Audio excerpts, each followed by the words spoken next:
Hey guys, ஊரில் இருக்க வேலையெல்லாம் முடிச்சுட்டு கேரளா வந்தாச்சு. அம்மா சமையல் முடிஞ்சு போய் இப்போ என் சமையல் ஸ்டார்ட் ஆகிடுச்சு.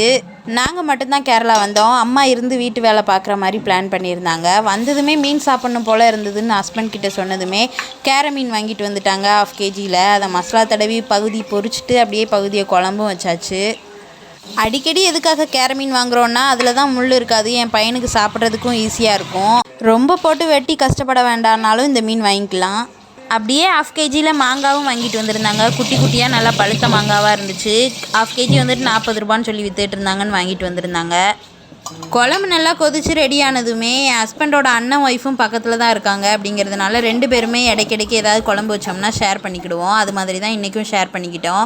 அப்படியே வறுத்த மீன் குழம்பு எல்லாமே வச்சு கூடவே 3 மாங்காவும் வச்சு மேலே கொண்டு போய் கொடுத்தாச்சு. அப்படியே மேலே வச்சே மாம்பழம்லாம் கட் பண்ணி சாப்பிட்டுட்டு இருந்தோம். அந்த வாசனைக்காகவே எத்தனை மாம்பழம் வேணால் சாப்பிட்லாம், அந்தளவுக்கு டேஸ்ட்டாக இருந்துச்சு. அப்படியே என் பையனுக்குமே மாடியில் வச்சு சாப்பாடு ஊட்டிட்டேன். ஏன்னா கீழே கூப்பிட்டு வந்தால் சாப்பிட மாட்டான். அதனால் கொஞ்சம் லாத்திட்டே அப்படியே ஊட்டிட்டு வீட்டுக்கு வந்துட்டேன். Bye guys.